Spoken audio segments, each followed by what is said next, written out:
ये परमात्मा चक्षु आदि इंद्रिय का विषय नहीं है, ज्ञान इंद्रिय का भी विषय नहीं है, कर्म इंद्रिय का विषय नहीं है ना।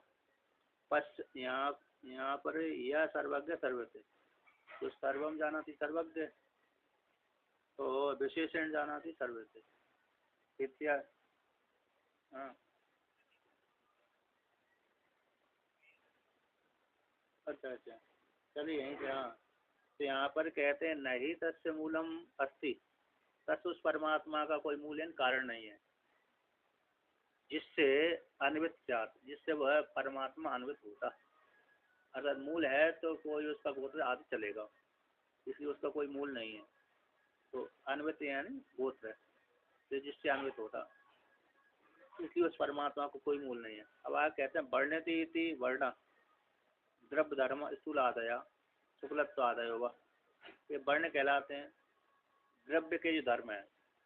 तो द्रव्य के धर्म स्थूलत्व आदि धर्म है और शुक्लत्व आदि गुण है, ये भी द्रव्य के धर्म है।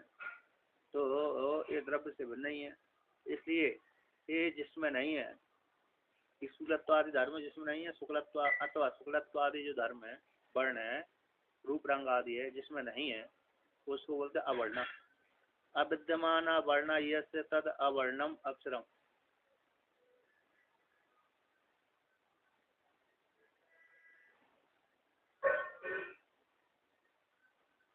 तो कहते हैं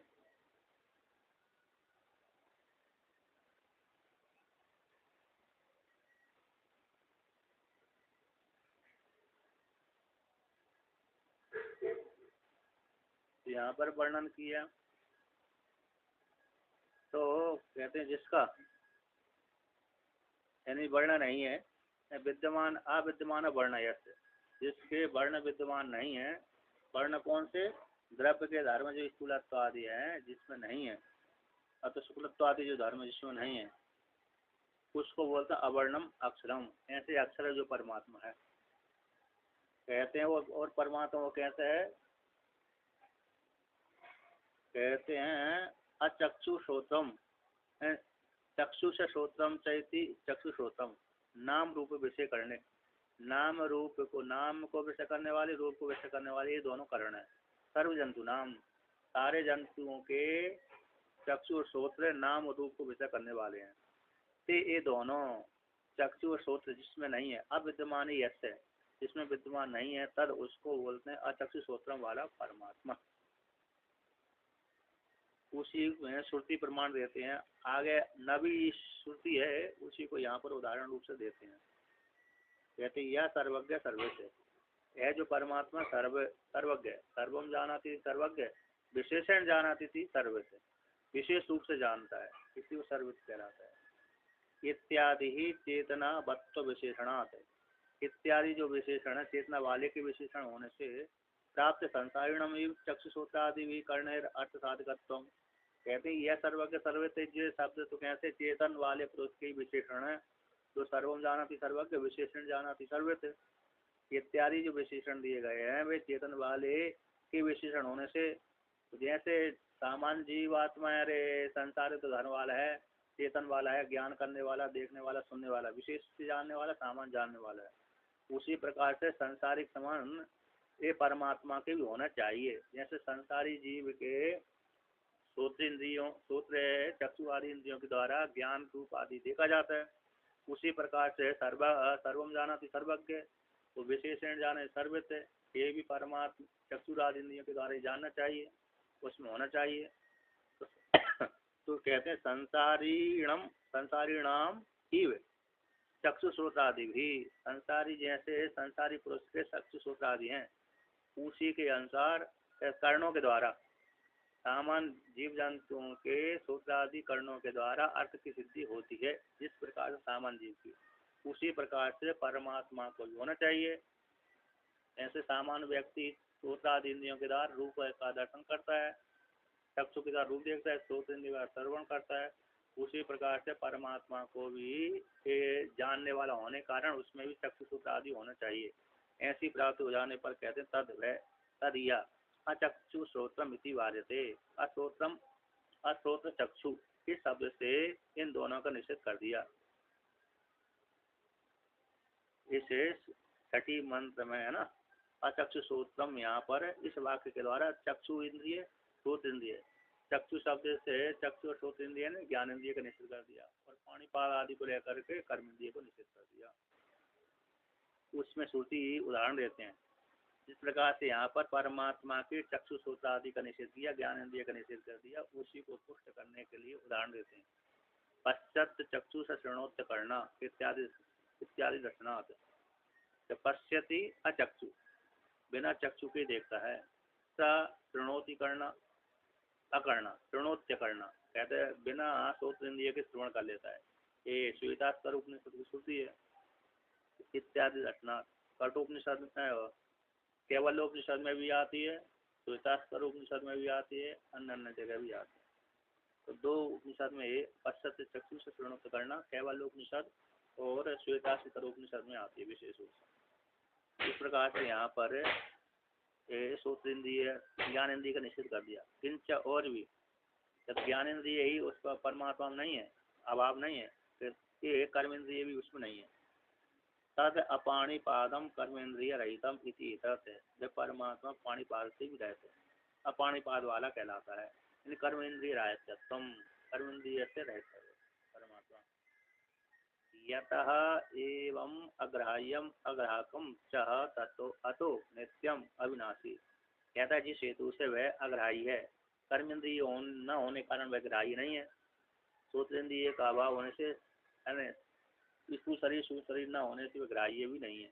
जो ग्राह्य होता है वस्तु वो कैसे होता है, सूक्ष्म होना चाहिए अथवा स्थूल होना चाहिए, कुछ गुण धर्म होना चाहिए तब ग्राह्य होता है। किंतु परमात्मा में ना कोई गुण है, कोई ना धर्म है, सूक्ष्म है, निरवय है, असंग है, इसी वह अग्राह्य है। इसलिए अग्राह्य होने कारण उसको ग्रहण करने वाला दूसरा कोई न होने कारण, अतः इसी हेतु से नित्यम, नित्य में अविनाशी है परमात्मा। अब विभू का अर्थ करते हैं। यहाँ पर कहते हैं विभुम विविधम ब्रह्मादि स्थावरांत प्राणी वेदर भवती इति विभु। विभुम, विभु यानी विविधम, तो विविध कैसे है, ब्रह्मादि से लेकर के स्थावर पर्यंत तक प्राणी भेद के द्वारा वही परमात्मा होता है उपाधि को लेकर के। क्योंकि जो चेतन रूप उपाधि है, चेतन है, वह परमात्मा यदि उन सब में नहीं जाए तो कोई भी जीव चेतना वाला नहीं हो सकता। इसलिए ब्रह्मा से लेकर के कीटी पर्यंत तक स्थूल जगत भी, सूक्ष्म जगत भी, चेतन जगत भी और जड़ जगत भी वे परमात्मा ये विभिन्न प्रकार से हो जाता है। माया को लेकर के जड़ पदार्थ बन जाता है और चेतन को लेकर के जीव संज्ञा आदि हो जाती है। इसे वही परमात्मा उपाधि को लेकर के विभिन्न रूप में गया, इसी विभू कहलाता है। सर्वगतम का अर्थ करते हैं। सर्वगतम व्यापकम आकाशवत सुसूक्ष्मम, सर्वगत है, संपूर्ण जगह गया हुआ है, यानी व्यापक है, आकाश समान है, आकाश के समान वो परमात्मा है। आकाश सभी जगह गया हुआ, सूक्ष्म ही है। सर्वगत यानी व्यापकम काट कर दिया, और आकाश सुसूक्ष्म काट कर दिया, आकाशवत। ऐसे आकाश है, यार सूक्ष्म है, दिखता नहीं है, हमको जो दिखता है वो खाली खाली जगह दिखती है, किंतु आकाश है। इसका निर्णय कैसा होता है, कहते हैं अवकाश देने वाला एक लक्षण है, दूसरा अरे शब्द गुण कम आकाशम, ये सब आकाश का लक्षण है। शब्द गुण है जिसका, उसको आकाश बोलते हैं। कुछ बात ही इसी देश को है ना, यहाँ पर श्रोत्रेंद्रिय के कर्ण संस्कुली प्रदेशम आकाशत्म, ऐसा लक्षण करते हैं। इतनी छेद को ही आकाश बोलते हैं।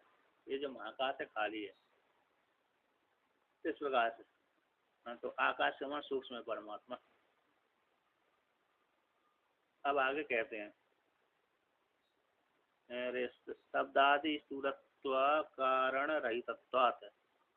परमात्मा कहते हैं शब्दादि और स्थूलत्व कारण आदि से रहित है, रहित वाला होने से।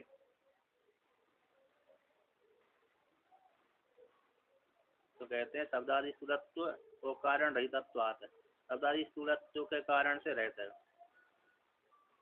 आगे कहते हैं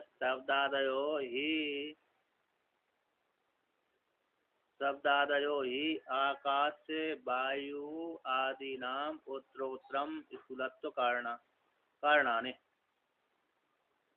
तो यहाँ पर कहते हैं शब्द आदयो, यानी कि जो शब्द आदि है, शब्द है, श्रवण है, ग्रहण है, रचना आदि है, जो पांच महाभूतों के पांच में, और तन मात्रा ज्ञान, पांच इंद्रियों के पांच ज्ञान। तो शब्द आदि जो है आकाश आदि, आकाश आदि नाम उत्तरोत्तर स्थूलत्व आदि। जैसे शब्द सूक्ष्म है, ऐसे आकाश से सूक्ष्म है, उसकी अपेक्षा वायु थोड़ा स्थूल हो गई, उसकी अपेक्षा थोड़ी वायु के बाद तेज थोड़ा स्थूल हो गया, तेज की अपेक्षा जल और स्थूल हो गया, और उसकी जल की अपेक्षा पृथ्वी और ज़्यादा स्थूल हो गई, उत्तरोत्तर स्थूल। तो शब्द आदि को लेकर के आकाश आदि से लेकर के वायु आदि तक, वायु आदि नाम को उत्तरोत्तर स्थूल कारणानि, स्थूल वाले हैं।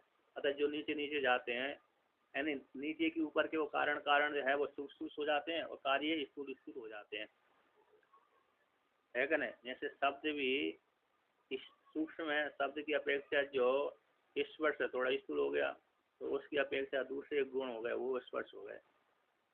अथवा उनके जो कार्य है, तन मात्राओं के जो कार्य हैं पंच महाभूत है, पांच जो तन मात्रा हैं उनके जो कार्य हैं वे कैसे आकाश आदि है, वो उत्तरोत्तर कैसे हो जाते हैं, स्थूल होते हैं, और पूर्व कैसे कारण है कैसे होते हैं, सूक्ष्म होते हैं।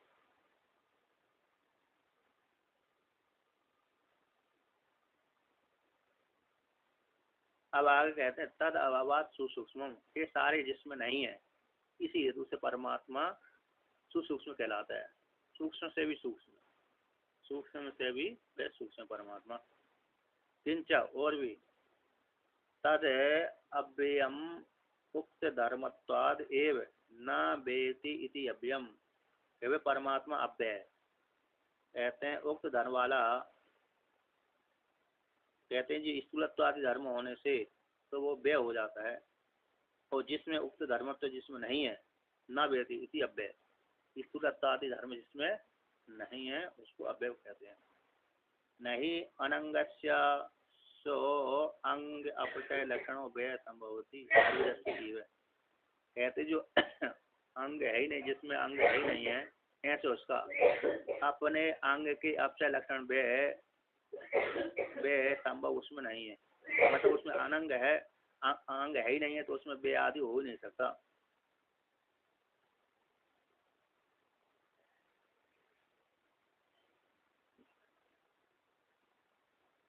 तो यहाँ पर कहते हैं जैसे शरीर के समान, जैसे शरीर में कैसे शरीर का जो अंग है, अंगी शरीर हो गया, उसका जो अंग है एक एक है, उपचय भी होता, अपचय भी होता है, उपचय आदि भी होता है। बालक है तो बढ़ता रहता है, तो फिर जवान होने के पश्चात घटता रहता है, अथवा बालक भी होने के पश्चात रोग हो गया तो घटता रहता है, फिर अच्छा पुष्ट हो गया तो मतलब स्वस्थ हो गया तो फिर बढ़ता रहता है। तो जिस प्रकार से शरीर में उपचय अपचय होता रहता है, ऐसे परमात्मा अनंग परमात्मा को उपचय अपचय नहीं होता, वे संभव नहीं है। स्वयं के अपने लक्षण जो वे है, जैसे इसको शरीर में होता है ऐसा परमात्मा में नहीं, इसलिए वे परमात्मा अनंग है।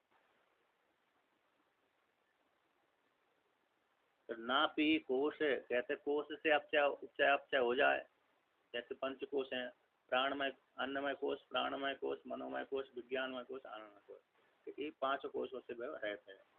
नापी कोश पंच कोश अपचय लक्षणों वे संभवती इति भवती संभवती रागी। अथवा यहाँ पर कोश का लक्षण राजा को लेकर दिया है।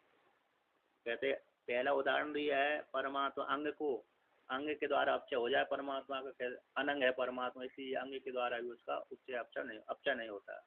कोश के द्वारा हो जाए, जैसे राजा का कोश है, राजा का जो कोश होता है वह कोश से अपचय हो जाता है। अतः जिस राजा का कोश नष्ट हो गया है कि नहीं, जिस राजा के पास धन ही नहीं है, सेना भी समाप्त हो गई, कोश धन भी नहीं है, और हाथी घोड़े आदि जो कोश है वो नहीं है, तो दूसरा शत्रु राजा का जो शत्रु है वह उस राजा जिसके पास कोश समाप्त हो जाता है उस राजा को जीत लिया जाता है, जीत लेता है, हरा देता है, या तो पराजित कर देता है अथवा उसको मार भी सकता है, बंदी बना लेता है, जो भी है। तो जिस प्रकार से राजा का कोश है व्यय हो जाता है, कोष के अपचय से राजा का भी अपचय हो जाता है, उस प्रकार से ऐसा परमात्मा में नहीं है। अतः वो 5 कोषों से रहता है परमात्मा। कहते हैं गुण से अपचय हो जाए परमात्मा का ना, नापि गुण द्वारा को भय संभवती अगुणत्वात् सर्वात्मकत्वाच्च। कहते गुण द्वारा भी भय परमात्मा में संभव नहीं है, क्योंकि वह परमात्मा अगुण वाला है, वो सर्वात्मक है। इस हेतु से गुण के द्वारा भी अपचय नहीं होता, कोष के द्वारा, अंग के द्वारा, कोष के द्वारा, गुण के द्वारा भी अपचय नहीं होता। यद एवं लक्षणम भूतयोनि भूतानां कारणम पृथ्वी इव स्थावर जंगमानां परिपश्यन्ति सर्वथा आत्मभूतम सर्वस्य अक्षरम पश्यन्ति धीरः धीमंतो विवेकिना। कहते हैं ऐसा इस लक्षण वाला परमात्मा, एवं यद एवं लक्षणम, इस लक्षण वाला जो परमात्मा है, भूत योनि मतलब सिद्ध योनि है, सिद्ध कारण है, अथवा ये पंचभूतों का कारण है, संपूर्ण जगत का कारण है, भूतानाम कारण, भूतों का कारण है। जैसे पृथ्वी स्थावर जंगमों के कारण कहलाती है, ऐसे पृथ्वी से पेड़ पौधे आदि निकलते हैं और पृथ्वी के द्वारा ही हमारा शरीर निर्मित होता है। कहते हैं स्थावर जंगमानाम, स्थावर जंगमों का जैसे पृथ्वी कारण होती, उसी प्रकार से संपूर्ण जगत कारण है। इस प्रकार से उस परमात्मा को परिपश्यन्ति धीर व्यक्ति जानते हैं, वे आत्मा के सर्वथा सभी प्रकार से जानते हैं। आत्मूतम, सभी प्राणियों का आत्मभूत है, ऐसे परमात्मा को सर्वस्य अक्षरम, सभी का आत्मभूत है, सर्वस्य आत्मभूतम है ना, सभी का आत्मभूत है, ऐसे परमात्मा को जानते हैं। अक्षर है परमात्मा, परिपश्यन्ति देखते हैं, जानते हैं। कौन? धीरान धीमंतो विवेकिना। और इस प्रकार से अक्षर परमात्मा को जानते हैं, असंग रूप से जानते हैं, और उपाधि ईश्वर जो अंतर्यामी सर्वज्ञ परमात्मा ऐसे उसको जानते हैं। कहते ईदृशम अक्षरम यह विद्या अधिगम्यते सा परा विद्या की समुदाय आता है।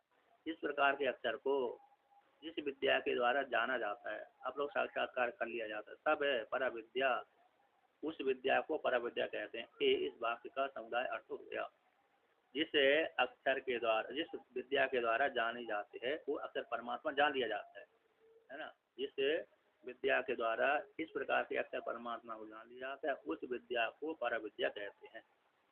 इस प्रकार से छठे मंत्र का अर्थ है। अब 7वां मंत्र कहते हैं यहाँ पर,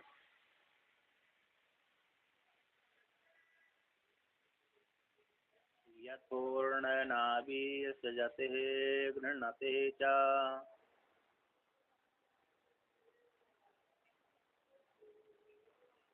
यतः पृथिव्याम् औषधयः संभवन्ति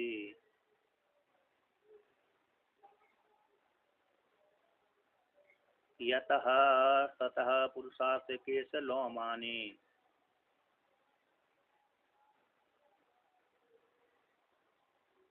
ततः अक्षरात् संभवति ह विश्वम्।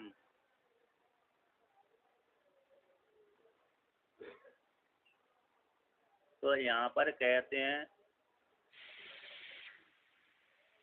कि यथा, ये दृष्टांत दे रहे हैं कि परमात्मा अभिन्न निमित्त उपादान कारण है।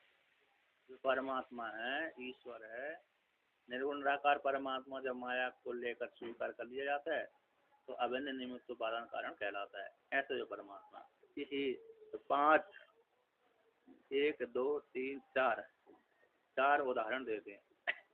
तो यहाँ पर कहते हैं यथा ऊर्णनाभि, तो ऊर्णनाभि होती है लूता कीटा बोलते हैं उसका पर्यायवाची, यानी मकड़ी।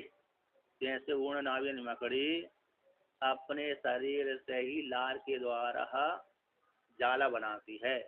इसके पश्चात जब उसको भय लगता है कि कहीं मेरे कोई हमला न कर दे, मारने आ रहा, तो उस जाल को खाकर के ऊपर भी चली जाती। तो वह ऊर्णनाभि जैसे अपनी लार से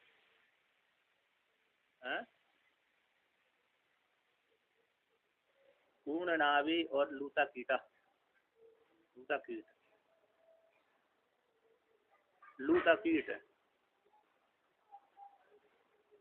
भाष्य में आएगा उसका पर्यायवाची अर्थ। तो यहाँ पर कहते हैं ऐसा जिस प्रकार से ऊर्णनाभि यानी मकड़ी अपने शरीर से लार निकालती है, लार का ही लार ही उसका जाल होता है। वह लार को सृजन करते हैं, जाल को सृजन करती है। इसके पश्चात वह गृहणते गृहणते गृहणते यानी उसी लार रूप जाल को ग्रहण कर लेती है। तो उसी प्रकार से परमात्मा भी माया को लेकर के संपूर्ण जगत को निर्माण करता है। फिर उसी प्रकार से जब देखा कि अब सारे जीवों कर्मों का फल भोग समाप्त हो गया, उसी माया को लेकर के संहार कर देता है। तो ये कैसी है, अभिन्न निमित्तोपादान कारण हो गया। परमात्मा जैसे ऊर्ण नाभि अभिन्न निमित्तोपादान कारण है, चेतन को लेकर के ऊर्ण नाभि, चेतन को लेकर के ऊर्ण नाभि निमित्त कारण हो गई, क्योंकि जाल थोड़ा अलग दिख रहा है और ऊर्ण नाभि अलग दिख रही है, और उसी ऊर्ण नाभि से ही लार निकल रही है, तो वह उपादान कारण भी हो गई, है ना। अब उसी प्रकार से अभिन्न अभिन्न भी है, क्योंकि जाल ऊर्ण नाभिमय है, इसी अभिन्न है, अभिन्न उपादान उपादान कारण हो गया। वो कहते हैं अरे दूसरा के ऊर्ण नाभि अलग है, थोड़ा जाल अलग है, तो निमित्त कारण भी हो गए, अभिन्न निमित्त उपादान कारण है।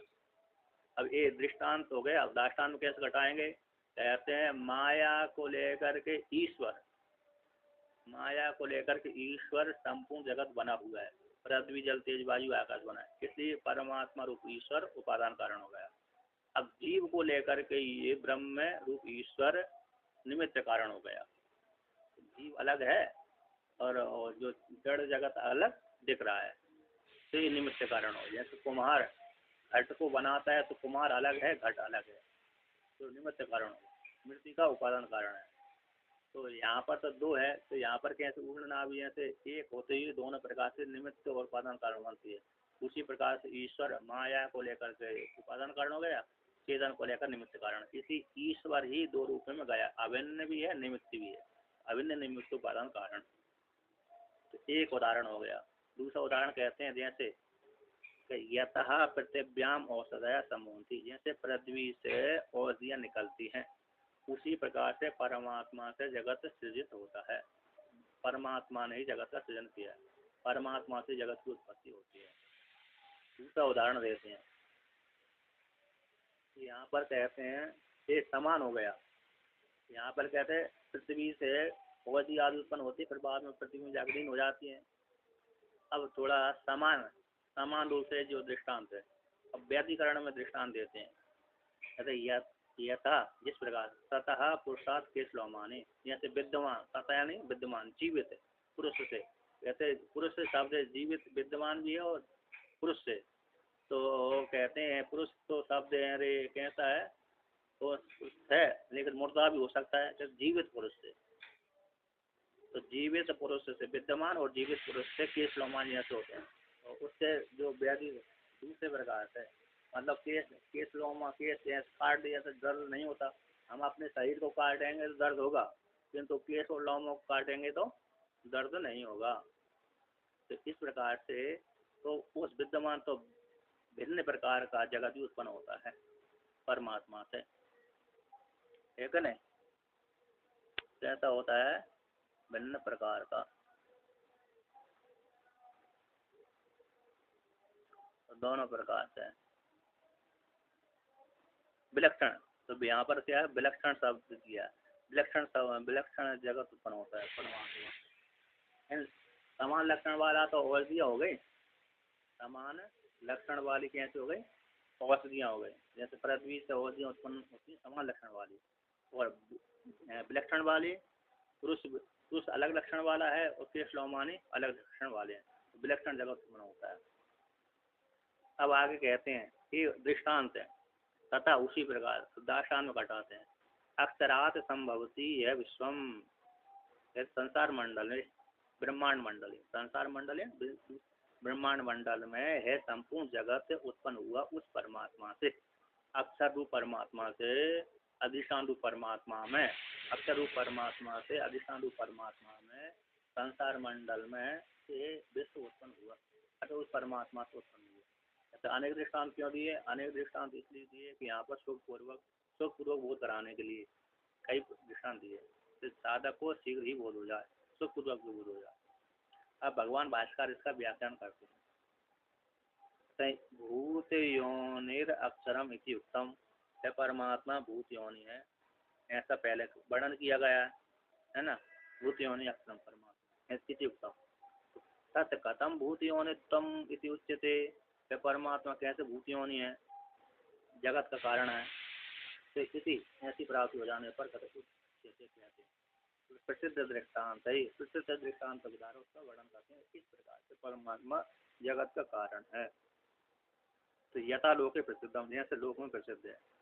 तो कहाँ प्रसिद्ध है, तो कहते हैं पूर्ण नाभिर लूतः कीटः किंचित कारणांतरम अनपेक्ष्य स्वयमेव सृजते सो शरीर अव्यतिरिक्तान एव तंतून वही प्रसारयति पुनश्च तान एव गृह्णते च गृह्णाति स्वात्मभावम एव अपादयति। यहाँ पर कहते हैं जैसे ऊन नाभि लूटा कीटा, लार, लार को चूने वाली, लार को निकालने वाली है ना। लू धातु लार अर्थ में है, लूटा कीटा, कीट यानी कीट हो गया, लूट यानी लार, लार को निकालने वाली। तो कहते हैं ये लूटा कीटा है, किंचित कारणांतर अनपेक्ष, किसी दूसरे की सहायता नहीं लेती, दूसरे कारणांतर की अपेक्षा नहीं रखती है ना। जैसे कोई, जैसे हमको उस घटपट बनाना है, घटपट बनाना है तो दूसरे कारण की जरूरत पड़ती है। घट को निर्माण करने के लिए मिट्टी का, कुम्हार को मिट्टी का जरूरत पड़ती है। और तंतु वस्त्र बनाने के लिए कपास तंतु की जरूरत पड़ती है। ऐसा इसको जगत जाल बनाने के लिए दूसरे की आवश्यकता नहीं होती। यद्यपि भोजन के लिए कीड़े मकोड़े चाहिए, जब तक वो कीड़े मकोड़े नहीं खाएगी तब तक वो लार भी नहीं बनेगी, है क्या नहीं। फिर भी यहाँ पर थोड़ा मान भी सकते हैं कीड़े मकोड़े की अपेक्षा पर, किंतु जब वो लार बन जाती है, भोजन कर लेती है, फिर अपने शरीर से निकालती है, उस काल में किसी दूसरे की अपेक्षा नहीं रखती। उधर पूछने के लिए दूसरे की अपेक्षा रखती है। जाल भी इसीलिए बोलना, जाल भी मकड़ी इसलिए बुनती है कि मैं कीड़े को खा जाऊं, इसमें कोई कीड़ा फंस जाए तो उसको भक्षण कर जाऊं, हाँ, फंसाने के लिए। जाल का अर्थ ही फंसाना होता है। तो कहते हैं यहाँ पर किंचित, तो किंचित बोल दिया, तो किंचित कारणांतरम अनपेक्षा, किंचित मात्र भी कारणांतर की अपेक्षा किए बिना स्वयं सृजते, स्वयं सृष्टि करती है। तो कैसे, सौ शरीर अव्यतिरिक्तान, सौ शरीर से व्यतिरिक्त न होने वाले तंतुओं को, सौ शरीर से व्यतिरिक्त यानी भिन्न, न व्यतिरिक्त अव्यतिरिक्त है, तो सौ शरीर से व्यतिरिक्त यानी भिन्न नहीं है, ऐसे तत्वों को वह पूर्ण नाभि लूटा कीट वही प्रसारयति, बाहर फैला देती है। जैसे हम वस्त्रों को बाहर फैला देते हैं, उसी प्रकार से वह अपने शरीर से व्यतिरिक्त न होने वाले तंतुओं को बाहर फैला दी, अर्थात लार निकाल देती है, और लार ही उसका तंतु बन जाता है, धागा बन जाता है। कहते हैं जब उसको श्रृंगार करने की इच्छा होती है, एक देश से दूसरे देश को जाना है, तो उसी लार को खा जाती, उसी तंतु को खा जाती। पुनः स्थान है, पुनः जो जिसका सृजन किया था उसने आत्म व्यतिरिक्त, स्व शरीर से व्यतिरिक्त तंतु को प्रसारण किया था, उन्हीं तंतुओं को पुनः वह गृह्णाति, स्वात्म भावम अपादय, स्वात्म भावम एवं अपादयति, आत्मभाव को प्राप्त कर लेती है, अर्थात उसी तंतुओं को खा भी जाती है। जैसे हमने मकड़ी को उठाया तो एक तो नीचे और जाल पूर्ति पूर्ति नहीं चली जाती, देखा नीचे बहुत खतरा है, तो पुनः उसी जाल को खाते खाते ऊपर आ जाती है ना। तो जहाँ से वो इसलिए वह स्वात्म भाव को भी वो जाल को आत्मसात कर लेती है। तो उदाहरण हो गया। दूसरा उदाहरण देते हैं,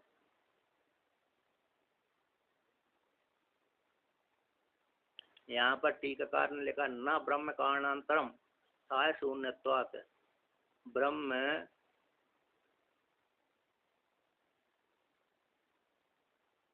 ब्रह्म न कारणम साय शून्यत्वात्, ब्रह्म जगत का कारण नहीं हो सकता। अनुमान बनाया पूर्व पक्षी ने, ऐसे ब्रह्म जगत का कारण नहीं हो सकता।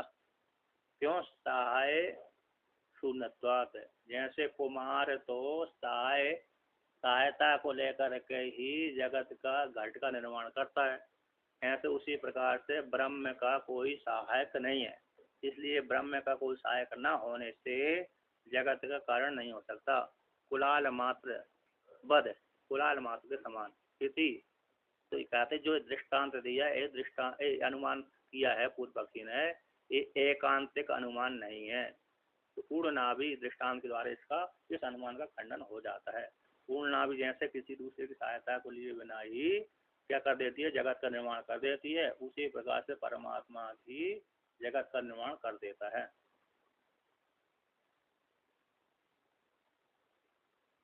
अब यहाँ पर दूसरा अनुमान पूर्व पक्षी कहता है कि ब्रह्म जगतो न उपादान कारणम तद अभिन्नत्वात्, ब्रह्म में जगत का उपादान कारण नहीं हो सकता, क्योंकि वह जगत से सभी जगह गए हुआ अभिन्न होने से।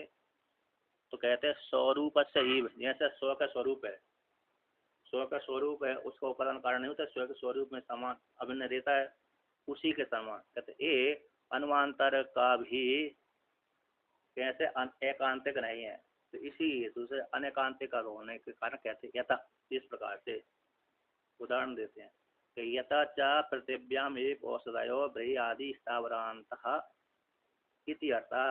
कहते हैं जैसे पृथ्वी में, पृथिव्याम पृथ्वी से औषधि उत्पन्न होती हैं, बृहि आदि स्थावर पर्यंत ये पृथ्वी से औषधि होती हैं।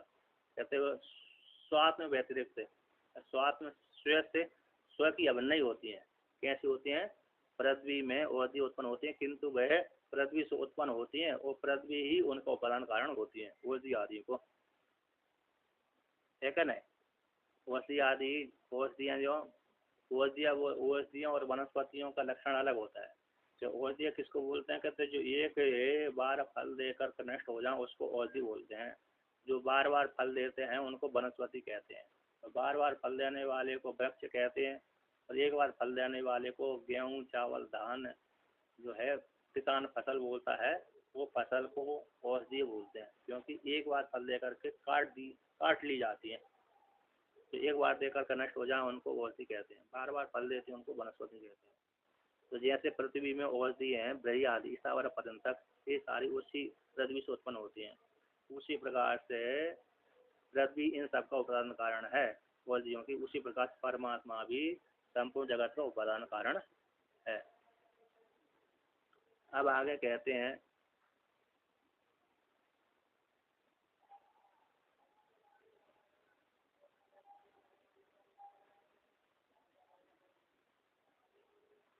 अब वर्णन करते हैं। कहते स्वात्म व्यतिरिक्त, स्वात्म अव्यतिरिक्त ये प्रवंती, ऐसे स्वात्म से व्यतिरिक्त न होते ही ये उस पृथ्वी से औषधि आदि उत्पन्न होते हैं। उसी प्रकार से परमात्मा से संपूर्ण जगत उत्पन्न होता है माया को लेकर के, है ना? इस प्रकार से वर्णन कर दिए। अब यहाँ पर पुनः पूर्व पक्षी अनुमान करता है जगत न ब्रह्म उपादान कारणम, ब्रह्म जगत है वह ब्रह्म उपादान कारण, ब्रह्म उपादान वाला नहीं है, क्यों? विलक्षण होने से, ब्रह्म से विलक्षण होने से।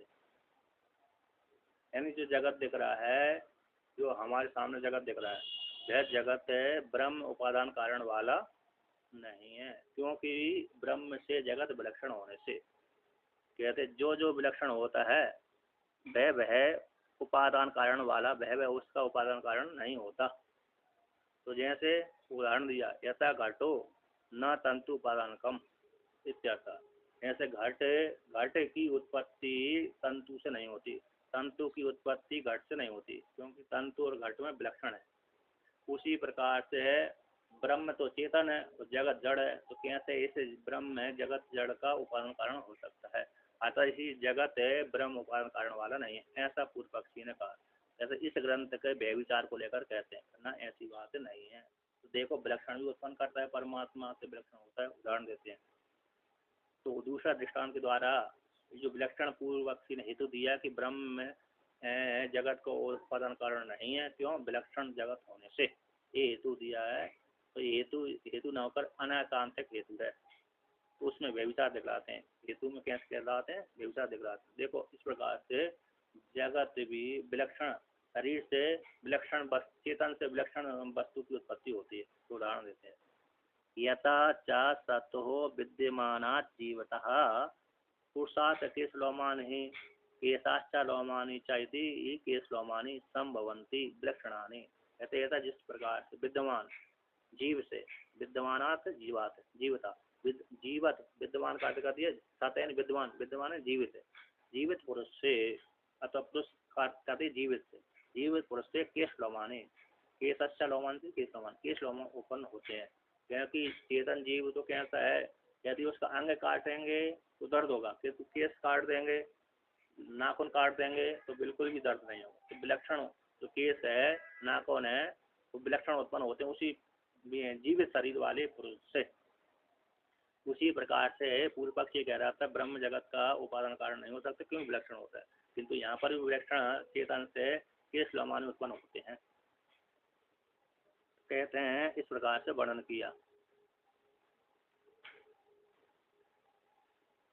कहते एक ही दृष्टांत से काम चल जाता था, फिर अनेक दृष्टांत क्यों किए दिए, है कि नहीं? एक ही दृष्टांत से काम चल रहा था।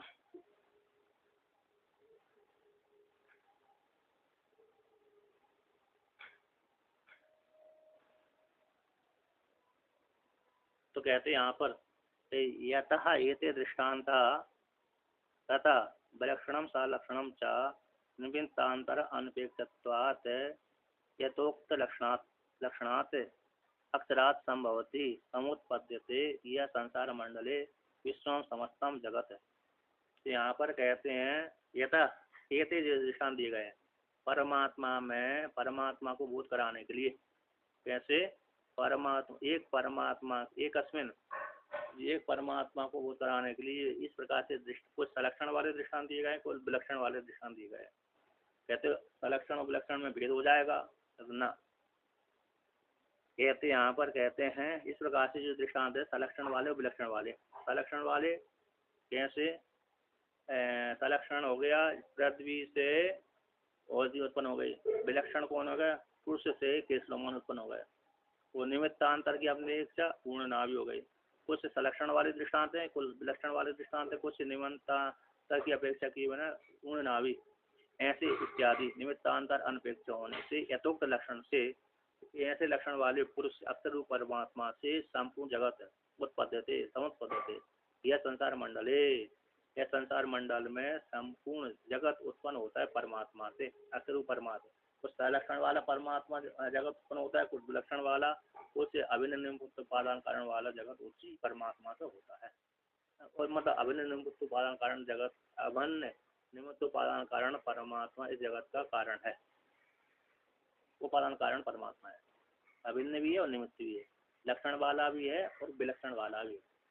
तो विलक्षण जगत भी उसी परमात्मा से उत्पन्न होता है, सलक्षण वाला भी जगत है रूप चेतन उसी परमात्मा से उत्पन्न होता है। अतः संपूर्ण जगत का कारण यही परमात्मा है। अनेक दृष्टान्त उपादानम तो शोक अवबोधनार्थम, ऐसे अनेक दृष्टान्त क्यों लिए ग्रहण किए गए हैं?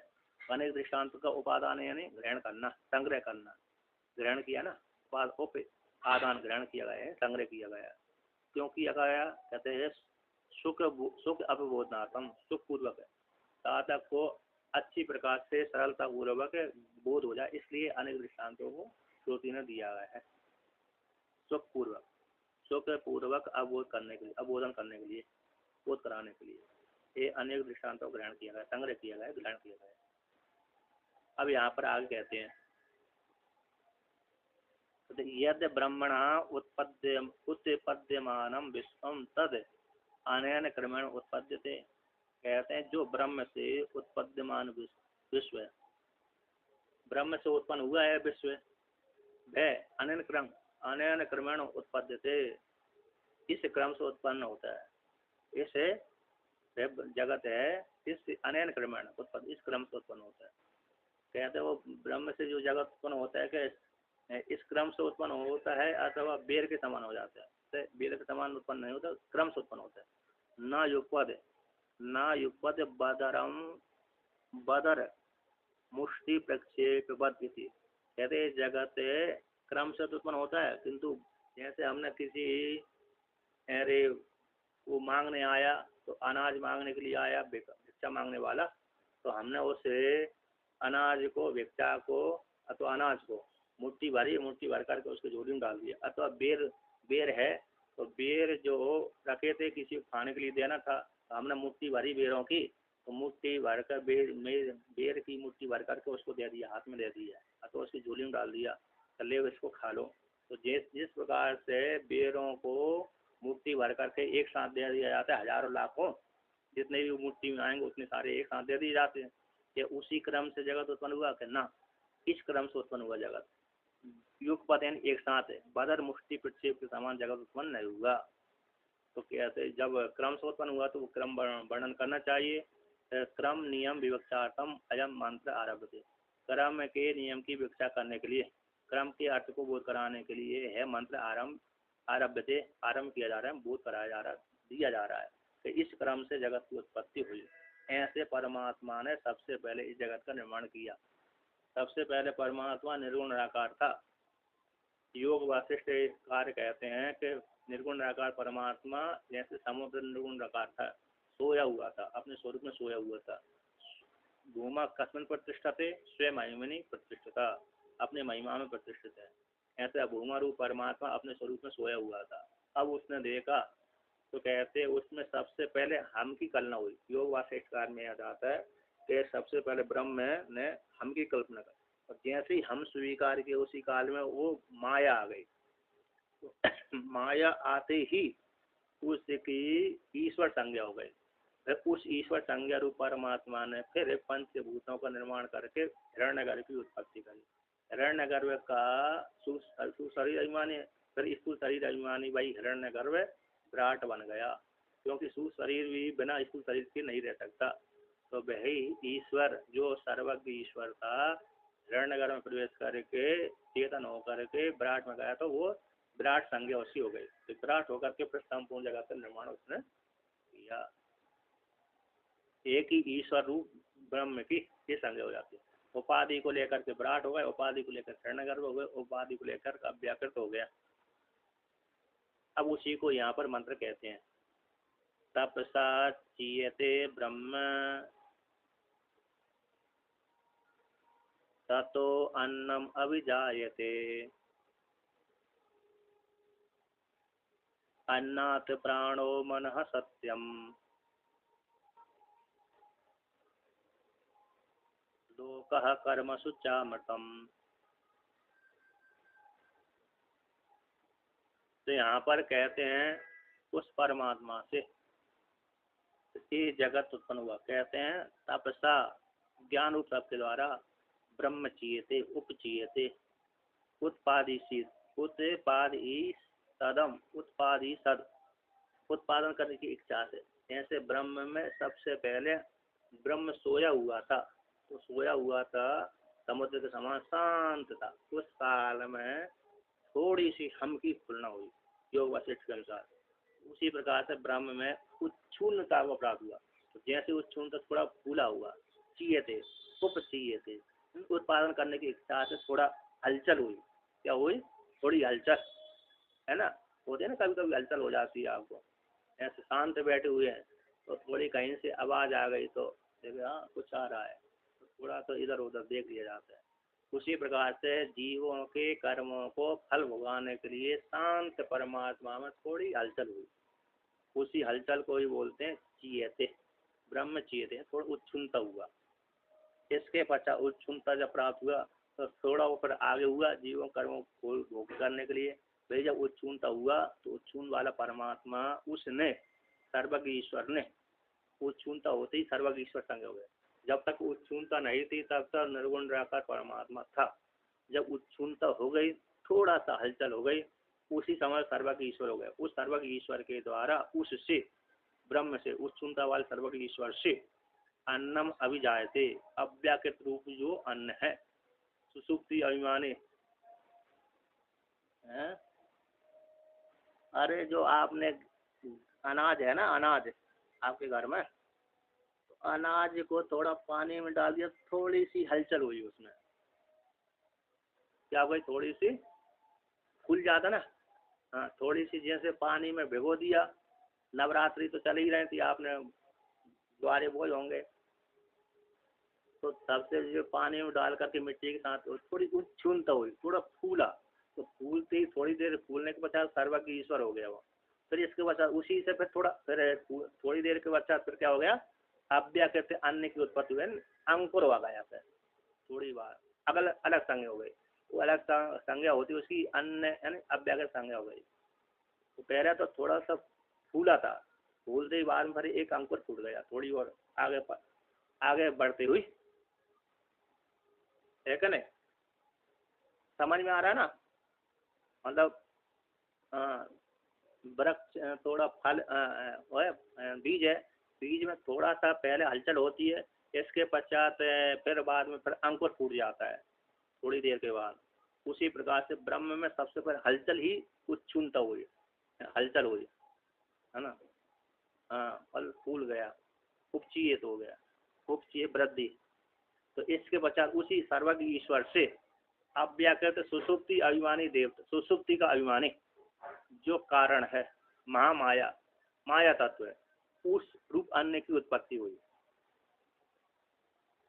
जब कहते हैं वो अव्याक अन्न की, अन्न में यहाँ पर अव्याकृत है, अव्याकृत जो माया तत्व है, इसी का ही नाश करना पड़ती है। और मूल विद्या तूला विद्या मूला विद्या, तो जो मूला विद्या उसका नाश कर दिया। यदि भी मूला विद्या ब्रह्म को विषय करती है, ईश्वर को विषय करने वाली, तूला विद्या अरे जीव को विषय करने वाली है। तो मूला विद्या के द्वारा निर्मित संपूर्ण जो जगत है, वो तूला विद्या के द्वारा जीव को अपना कर्तापन भोक्तापन आ दिए, तो कर्तापन भोक्ता को निश्चित कर दिया। फिर मूला विद्या में व्यक्ति बना भी रहता है कि नहीं? लेकिन वो बाधा नहीं पहुंचाती, जो पंच महाभूत है उसको बाधा नहीं पहुंचाते। बाधा किसको कौन पहुंचाते हैं? तूला विद्या के जो द्वारा मैं करता हूँ, मैं भोगता हूँ, इस प्रकार से। तो ऐसा जो अव्याकृत माया तत्व रूप अन्न उत्पन्न हो गया, इसको अव्याकृत कहते हैं। उस अन्न से, माया तत्व रूप अन्न से, अव्याकृत से, पंचमी है ना, अन्नात अव्याकृत से, अन्न से अव्याकृत से, माया तत्व से, प्राणो यानी हिरण्यगर्भ, उसी ईश्वर के द्वारा, सर्वज्ञ ईश्वर के द्वारा पंचभूतों की उत्पत्ति हुई माया को लेकर के। माया स्वीकार नहीं करेंगे, महामाया स्वीकार नहीं करेंगे तो फिर हिरण्यगर्भ की उत्पत्ति नहीं हो सकती, क्योंकि हिरण्यगर्भ की उत्पत्ति तभी होगी, चेतन की उत्पत्ति तो नहीं होती, किंतु उस हिरण्य स्थूल शरीर की उत्पत्ति होती है। तो हिरण्य पंच महाभूत है, पंच महाभूतों को जब तक पंचीकरण नहीं करेगा सर्वज्ञ ईश्वर माया को लेकर के, तब तक हिरण्य का संज्ञा नहीं हो सकती। अर्थात पंच महाभूतों के सूक्ष्म सात्विक, पांच महाभूतों के सात्विक जो अंश हैं पांचों भूतों के, उससे 5 ज्ञानेंद्रिय और 5 भूतों का मिश्रण कर दिया सात्विक अंश को, तो 4 अंतःकरण अथवा 2 अंतःकरण हो गया। और फिर 5 भूतों के राजस गुण, तो उससे 5 कर्मेंद्रिय, तो पुनः 5 भूतों के राजस से गुणों को पुनः मिला दिया, तो 5 प्राण, तो 5 प्राण, 5 कर्मेंद्रिय, 5 ज्ञानेंद्रिय और 4 अंतःकरण, इन सबको मिला करके सूक्ष्म शरीर कहते हैं, लिंग शरीर कहते हैं। एक शरीर में अभिमान करने वाले को सूक्ष्म शरीर तेजस कहते हैं। चेतन को लेकर तेजस हो गया, बाकी सूक्ष्म शरीर हो गया। संपूर्ण सूक्ष्म शरीर में हर जीव के भीतर एक एक सूक्ष्म शरीर है, उन सारे समष्टि सूक्ष्म शरीर में जो अभिमान करता है उसको हिरण्यगर्भ कहते हैं। और भाई एक हिरण्यगर्भ जब स्थूल शरीर में चला जाता है तो उसी हिरण्यगर्भ की संज्ञा विराट हो जाती है, किंतु चेतन रहेगा तब भी, है ना, तो विराट संज्ञा हो गई। इसको संपूर्ण स्थूल शरीर में अभिमान करने वाले को विराट कहते हैं, और हम एक शरीर में अभिमान करने वाले को विश्व कहते हैं। तो ये हो गए, मतलब कैसे समष्टि में यहाँ पर लिया है, तो प्राण शब्द का यहाँ पर समष्टि सूक्ष्म शरीर में अभिमान करने वाले को प्राण रूप हिरण्यगर्भ कहते हैं। और वृष्टि में कहेंगे तो उसकी तेज संज्ञा हो जाएगी।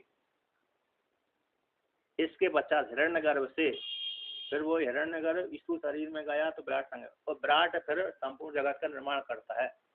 यदि पंचभूत उत्पन्न होगा ईश्वर के द्वारा पंचभूत हो जाने का स्थूल शरीर में प्रवेश कर जाने के पश्चात विराट रूप ब्रह्मा जी, विराट रूप ब्रह्मा जी अथवा विराट के जो तीनों देवता ब्रह्मा विष्णु महेश है, विराट के एक अवयव है। किसी कल्प विराट के ये तीनों कोई नौकर भी बोल सकते हैं अथवा सेवक भी बोल सकते हैं अथवा जो भी, अथवा तीनों उसके अंग ही है, अथवा विराट को ब्रह्मा भी कहते हैं, है ना। दोनों दोनों प्रकार से जाता है। तो कहते हैं उस विराट रूप ब्रह्मा से संपूर्ण जगत उत्पन्न होता है। तो विष्णु भगवान पालन करते हैं, शिव जी श्रृंगार करते हैं। अतः विराट से इन ब्रह्मा विष्णु महेश को नियुक्त कर देता है, दोनों प्रकार से मान लिया जाता है। ऐसे उस जो समष्टि में प्राण हिरण्यगर्भ हो गया, व्यष्टि में तेजस हो गया, उसी हिरण्यगर्भ से पंचमी ले लेना तो मन, समष्टि में जो मन है, मन की उत्पत्ति हुई, संकल्प विकल्प है, स्वरूपात्मक है, एक है। यानी जब तक संकल्प विकल्प कब होगा, जब स्थूल शरीर में आएगा। स्थूल शरीर में जब तक नहीं आएगा तब तक संकल्प विकल्प नहीं होते। तो विराट ही ले सकते हैं। तो यहाँ पर कहते हैं वो मन उत्पन्न हुआ किससे, प्राण रूप हिरण्यगर्भ से, समष्टि में मन, समष्टि मन संकल्प विकल्प स्वरूपात्मक, उस मन से पुनः पंचमी लेना है, उस मन से सत्य जो पंच महाभूत उत्पन्न हुए। सत्य शब्द यहाँ पर आकाश आदि पंच महाभूत यानी स्थूल महाभूत उत्पन्न हुए पहले, क्योंकि पहले जो हिरण्यगर्भ है, हिरण्यगर्भ संपूर्ण सूर्य शरीर का अभिमानी देवता कहलाता है, इसी पंचीकरण पहले हो गया। अब यहाँ पर जो स्थूल महाभूत थे, इसके बाद में इस हिरण्यगर्भ से अथवा विराट से अथवा हिरण्यगर्भ से उत्पन्न हुए, है ना। हिरण्यगर्भ मतलब उससे परमात्मा से उत्पन्न हुए, हिरण्यगर्भ परमात्मा से उत्पन्न हुए। सत्य यानी जो पृथ्वी आदि पंच महाभूत अभी जाए तो उत्पन्न हुए। तो उस सत्य से पंच महाभूतों से ये 7 लोक उत्पन्न हुए। जितने भी 7 लोक हैं, भूर्भुव भुवः स्वः महाजना तपः सत्यम, ये 7 लोग उत्पन्न हुए।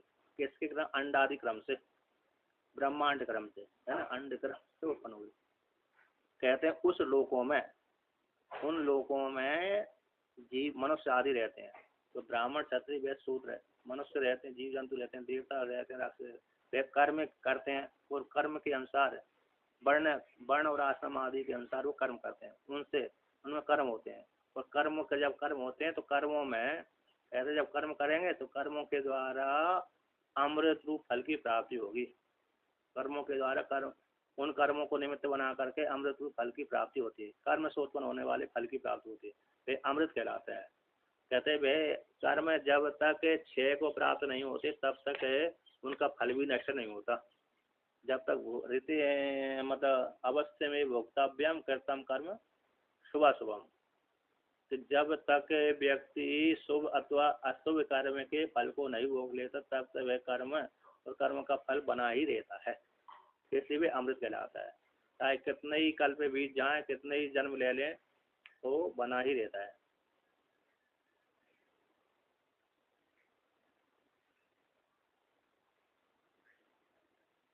हाँ, ज्ञान को छोड़ करके ना, ज्ञान के द्वारा संचित नष्ट हो जाते हैं और क्रियमाण का फल नहीं प्राप्त होता और प्रारब्ध भोग तो उसको भोगना पड़ता है।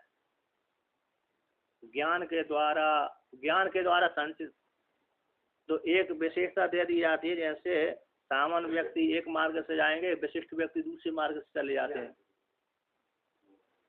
है कि नहीं। तो एक व्यवस्था जैसी, हाँ,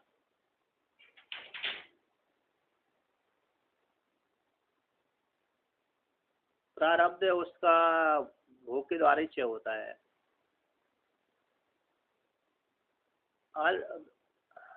फिर वो अपने स्वरूप में मानता नहीं। ज्ञानी अपने स्वरूप में मानता नहीं है अपने, यद्यपि उसको सुख दुख दिखते हैं दूसरे मनुष्यों को, किंतु वो कह रहे थे गीता के अनुसार गुणा गुणेषु वर्तन्ते मत्वा न सज्जते, इसके अनुसार कह रहे थे भी ये सारे इंद्रिय कार्यों में बरत रही है, मेरे मुझ स्वरूप में कुछ नहीं हो रहा। इस प्रकार से आरोप करके उसको सुखी दुखी नहीं होता। यद्यपि मरते समय बड़े बड़े महात्माओं को तड़पते हुए देखते हैं, है ना, किंतु वो स्वरूप में नहीं जानते।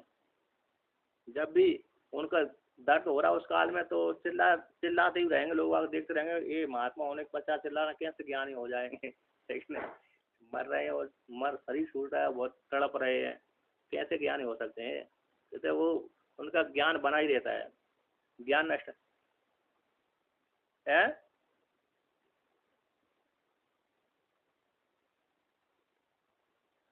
हाँ हाँ, तो जिनको ज्ञान, वो ज्ञान नष्ट नहीं होता, बाकी शरीर में जो क्रिया होती है वो तो सामान्य न्याय है, इसी न्याय के अनुसार चलता रहता है, किंतु उनका ज्ञान नष्ट नहीं होता, वो अपने स्वरूप में मानते नहीं है। सामान्य व्यक्ति को ज्ञान नहीं होता, इसलिए वो कहता मैं ही कर रहा हूँ, मैं ही भोग रहा हूँ, और मेरे स्वरूप हो रहा है, इतना ही अंतर रहता है। फिर उसका जन्म अकेला नहीं होता ज्ञानी का। अतः ज्ञान में ऐसी योग्यता रहती है, जैसे दीवाल में प्रतिबिंब की योग्यता नहीं है, किंतु दर्पण में भाई, यद्यपि पृथ्वी का ही विकार दीवाल है, उसमें प्रतिबिंब नहीं पड़ता, किंतु पृथ्वी का ही विकार दर्पण है, उसमें प्रतिबिंब पड़ जाता है। उसी प्रकार से ज्ञान में ऐसे योग्यता है, उसमें रे क्या, संचित कर्मों को नाश करने की, ठीक है ना। तो क्रियमाण जो फल होते हैं ना, क्रियमाण कर्म है, उनको तो वो सेवक ले जाते हैं। यदि जो उस ज्ञानी की निंदा करता है उसको पाप ले जाते हैं क्रियमाण, वर्तमान काल में करते करते कोई पाप बन जाता है ज्ञानी से, तो वो निंदा करने वाले ले जाता है उसका फल, तो जो उसकी सेवा करता है उसको पुण्य वाला फल ले जाता है। अथवा सेवा करने वाले को पुण्य प्राप्त हो जाए, निंदा करने वाला कोई बचा ही नहीं, तो फिर वो वैसे ही नष्ट हो जाता है। जैसे बहुत दिनों तक एक जिस मकान में नहीं रहेंगे नष्ट हो जाता है, उसी प्रकार से उसके पाप वाले नष्ट हो जाते हैं, किंतु उसको फल नहीं उगाते हो। इस प्रकार से वर्णन किया, ठीक है ना।